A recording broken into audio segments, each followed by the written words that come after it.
México es una nación difícil de comprender, con una historia convulsa y una cultura tan diversa como desafiante. Pocas mentes han logrado desentrañar las fibras de su identidad. Carlos Fuentes es una de ellas. Su narrativa, permanentemente comprometida con los cuestionamientos que definen lo que es ser mexicano, al mismo tiempo se ha convertido en una de las voces literarias imprescindibles en el panorama global. Carlos es el escritor de generosas fuentes de inteligencia y creatividad. El conjunto de sus novelas, cuentos, ensayos, obras de teatro y guiones de cine conforman lo que indudablemente hoy es un clásico del siglo XX. Carlos Fuentes, el ícono literario de un México universal. La cátedra Julio Cortázar surge de una amistad importante entre dos grandes escritores latinoamericanos, Carlos Fuentes y Gabriel García Márquez, ambos admiradores de Julio Cortázar.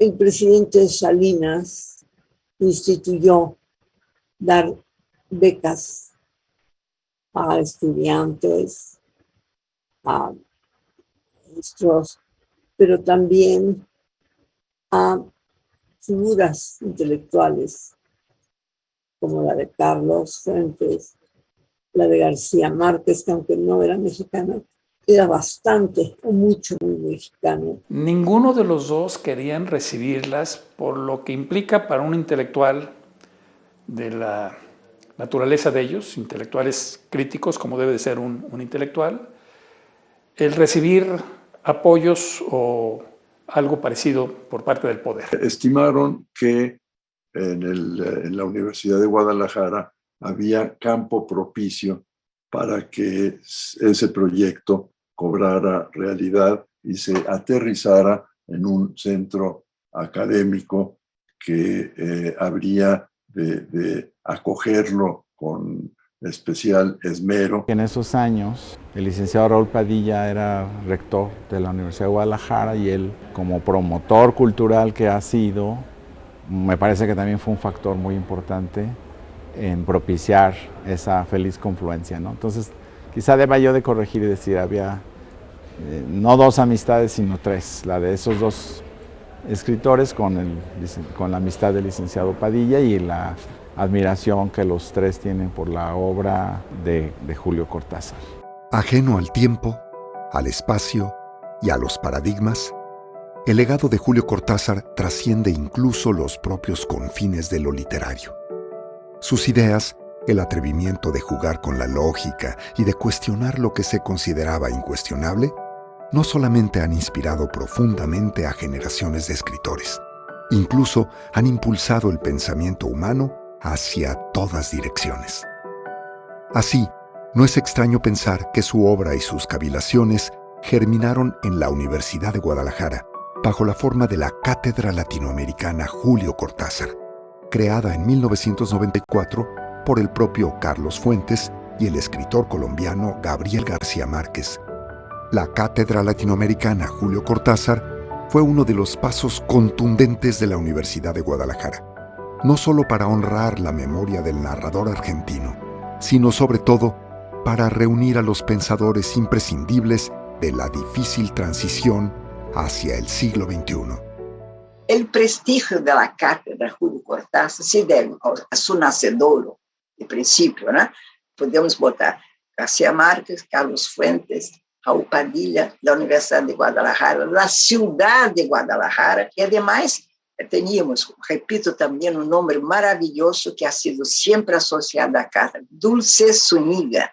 Dulce ha sido siempre leal, fiel, atenta. Yo creo que la cátedra Julio Cortázar, abierta en la Universidad de Guadalajara, se volvió de una gran importancia desde el principio, yo diría por dos razones fundamentales. Primero, por la calidad de los invitados y en segundo lugar, la libertad crítica que siempre distinguió a estas invitaciones, es decir, contraponer, contrapesar opiniones y ámbitos distintos de procedencia de los invitados. De manera que la cátedra se volviera un verdadero espacio del pensamiento crítico, de libertad crítica, que es lo que una universidad siempre debe amparar. La cátedra Julio Cortázar ha puesto a la universidad en el circuito internacional de las ideas, de la creatividad cultural e intelectual, por la calidad de los ponentes. Difícilmente se va a encontrar una cátedra en el mundo que haya tenido o que tenga los invitados del nivel, de la calidad que ha tenido la cátedra de Julio Cortázar. Y lo puedo decir con toda modestia porque en realidad la invitación siempre las hacían Carlos Fuentes y García Márquez. Lo hacían incluso personalmente. Yo me atrevo a decir que la cátedra es un referente para el mundo universitario. O sea, queridos amigos, nació la cátedra para ser un suceso. Y hay que luchar para que persista ese nombre y que siga adelante, que México jamás abandone la cátedra. Honrado con una docena de títulos doctor honoris causa en universidades como Harvard, Cambridge o la UNAM, Carlos Fuentes mantuvo siempre una relación muy estrecha con el ámbito académico y universitario, que se manifestó en un compromiso inquebrantable con la educación, la difusión y el enriquecimiento de la cultura como formas de progreso. Solo nos conocemos a nosotros mismos en la medida en que sabemos reconocer a los demás. Tal es la misión del humanismo y nada la encarna mejor que la universidad. Dar a conocer al otro nos permite conocernos mejor a nosotros mismos. Férreamente convencido de las soluciones diplomáticas como la mejor alternativa para resolver conflictos, vivo ejemplo de la fuerza que tiene la palabra y la articulación de las ideas, esperanzado en la educación como puente hacia el futuro, Carlos Fuentes no solo es un ícono de la literatura, es también un académico esencial. Hoy se nos impone otro deber. Ha existido siempre, pero en nuestro tiempo se ha convertido en demanda sine qua non del desarrollo en general y del fortalecimiento de la identidad cultural en particular. Este deber exigente es el de la ciencia y la tecnología como signo y perfil del porvenir. Decir lo nunca antes dicho en la literatura hispana es quizá uno de los vínculos en común que identifica a los grandes autores del conocido boom latinoamericano, como se cataloga a ese extraordinario y fértil periodo del siglo XX en que los narradores Julio Cortázar, Mario Vargas Llosa, Carlos Fuentes y Gabriel García Márquez principalmente publicaron sus primeras obras. La amistad entre Carlos Fuentes y García Márquez fue decisiva para ambos, porque ambos, de alguna manera, siendo tan distintos, escritores de tesitura tan diferente, en algún momento de sus vidas se complementaron. Cuando se encontraron en México, pues es aquí donde se da este complemento que los lleva a ambos a aconsejarse mutuamente lectura, formas de escribir y además a colaborar juntos en la escritura de guiones cinematográficos, que me parece que es de las cosas más fantásticas que ha ocurrido en la literatura latinoamericana. Los dos eran hombres fuertes, que tenían, por así decir, una astucia política muy fuerte, tenían una visión realista de la realidad, sobre todo de la realidad política, de la realidad del cotidiano, ¿no? O sea, tenían en común ideales, pero también tenían en común la conciencia de la debilidad humana. Detente, viajero, detente, porque has llegado a la región más transparente del aire.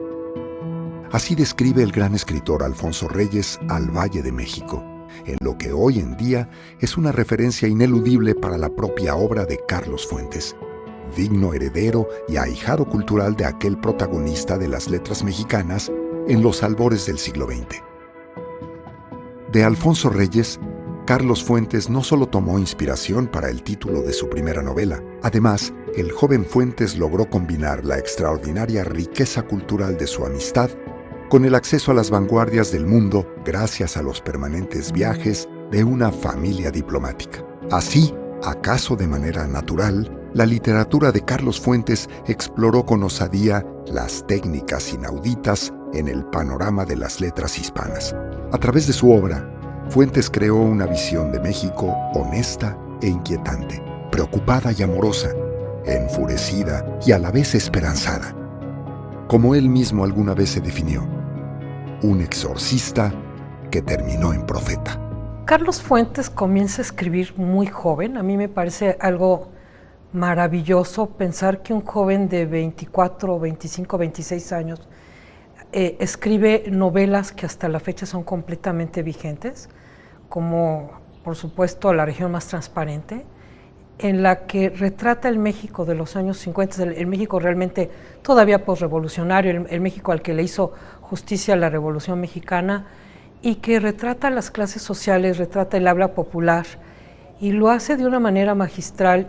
Mucha gente no se explica ese éxito, pero cuando volteas a ver que tenía 25, 26 años, con Los días enmascarados, luego con La región más transparente, o con la propia muerte de Artemio Cruz, es un prodigio, es un talento nato, es una persona que por supuesto escribió todos los días de su vida y le dedicó a la escritura un papel fundamental, un papel protagónico en su existencia. Carlos no podía dejar de escribir.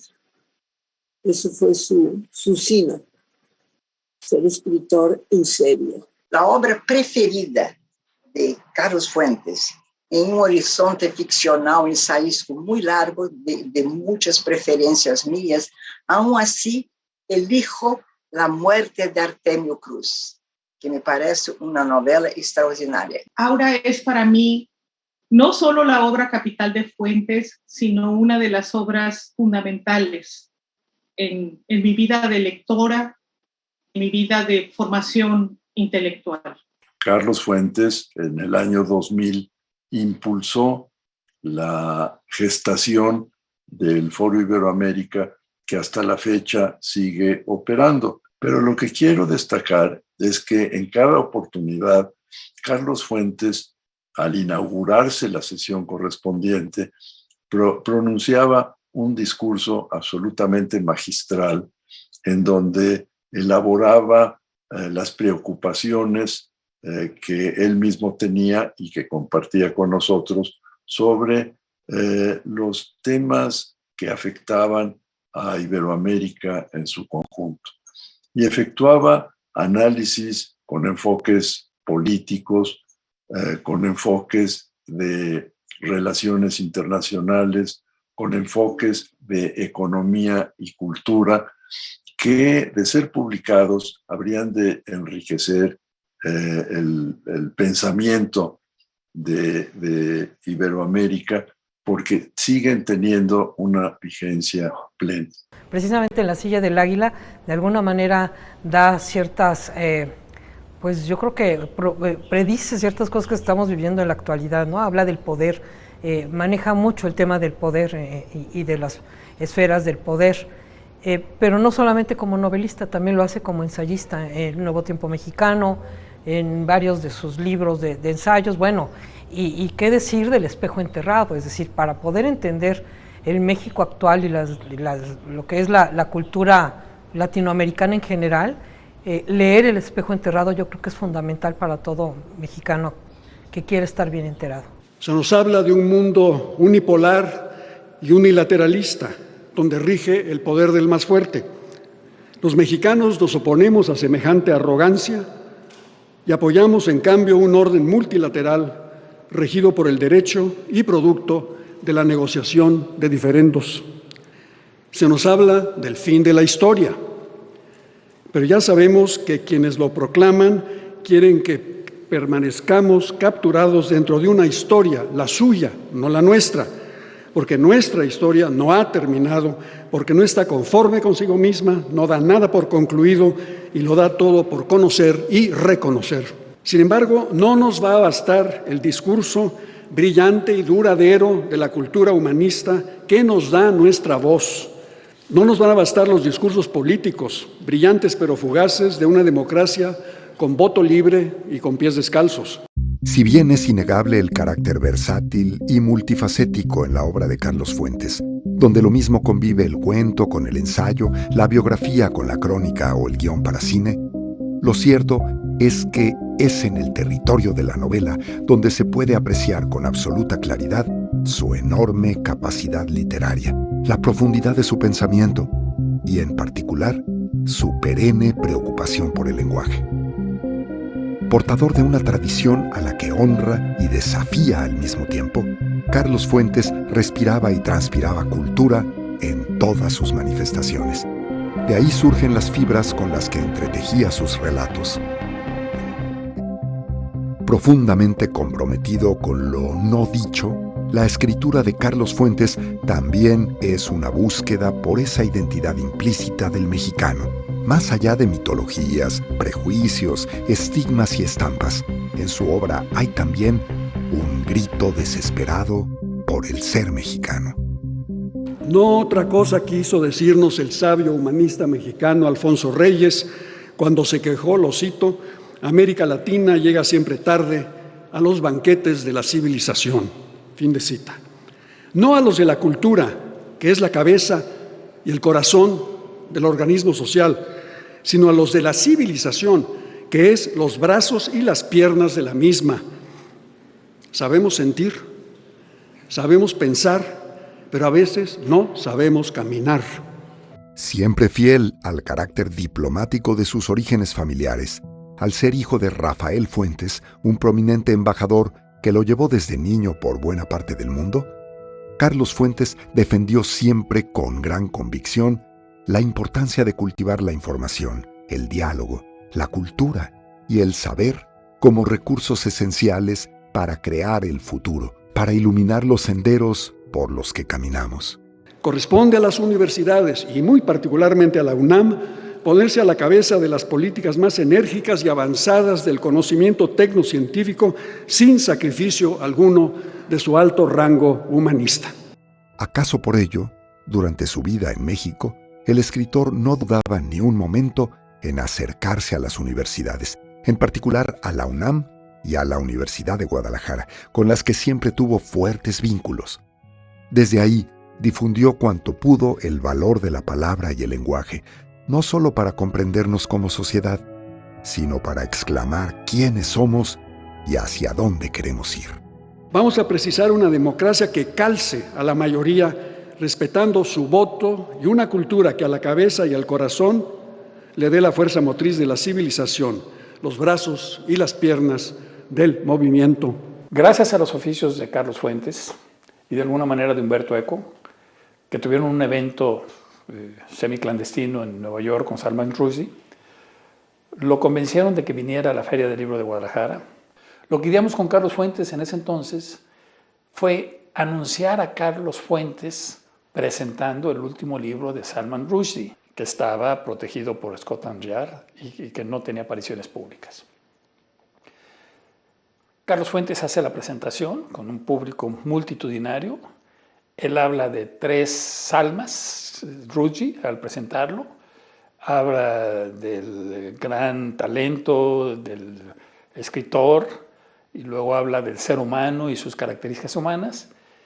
Y al final, él dice, bueno, y ahora al que quiero presentarles es al Salman Rushdie en persona. Y aparece Salman Rushdie. Y fue una presentación realmente emblemática, ya continuada con un diálogo de Salman Rushdie con Carlos Fuentes. Pero la anécdota interesante se dio después de la presentación, que tras la misma se arma una hilera, una fila de cientos de simpatizantes, de fans, de lectores de Salman Rushdie, pues que querían que le firmara un libro. Y Scotland Yard, que no lo dejaba salir por el riesgo que esto significaba. Y finalmente irrumpe Carlos Fuentes, que en esa ocasión se hizo acompañar de William Styron, ese gran escritor norteamericano. Ambos decidieron también confrontar a los escoltas de Scotland Yard y acompañaron a Salman Rushdie a la firma de libros. De tal manera que Salman Rushdie estuvo acompañado pues, por 2 escoltas, guaruras de gran calidad, de un lado Carlos Fuentes y del otro William Styron. Creo que es una de las anécdotas más bonitas y más interesantes que ha habido durante la cátedra Julio Cortázar con la presencia de Salman Rushdie. En las décadas de los 90s y 2000, la presencia de Carlos Fuentes en la Feria Internacional del Libro de Guadalajara, la FIL, fue imprescindible. A manera de punto de reunión con sus grandes amigos, Los paneles y pasillos de la FIL se convirtieron en viejos habituales para el escritor. Un espacio familiar que siempre lo acogió con admiración y el cariño de colegas y público. Entre los stands de una feria que él vio crecer y consolidarse como la más importante en el mundo hispano, Carlos Fuentes desengranó, una a una, cada obra que escribió, compartió sus más profundas preocupaciones y dejó un legado que siempre se honrará, donde sin duda fue uno de sus tantos hogares. La lectura de Fuentes consiste en seguir ampliando, enriqueciendo y explorando el lugar de México en la escena internacional. Ubicar a Carlos, incluso a una década de su muerte, como el referente intelectual y el referente crítico más importante de nuestro país y de América Latina. Yo luego llegué a ubicar como conciencia crítica de la nación, de México, de la sociedad mexicana y latinoamericana, un poco aludiendo a lo que pocos escritores han logrado en la historia de país alguno o región alguna. Ser referentes obligados de todas las generaciones. Y ese es el legado que yo creo que Carlos Fuentes ha dejado a nuestro país. Ser un referente obligado de la crítica de nuestra propia sociedad y de nuestra circunstancia. El legado de Carlos Fuentes, principalmente que hereda a la lengua española y a la literatura mundial, son sus libros. Era una figura que realmente nos representaba como un gran embajador de las letras mexicanas a donde fuera. Lo quiero mucho. Hasta hoy tengo su presencia en mi corazón. Soy muy agradecida a su grandeza, a su generosidad, a su belleza de fuera y de dentro. La cátedra sigue teniendo una actividad constante y permanente. Es parte del legado que Carlos Fuentes ha dejado a la Universidad de Guadalajara y de la que nos sentimos muy orgullosos. El legado de Carlos Fuentes para la cultura literaria mundial es un modelo crítico, creativo e innovador de la función social y política de la literatura en el espacio contemporáneo. El legado de Carlos, su obra de Carlos, es vigente.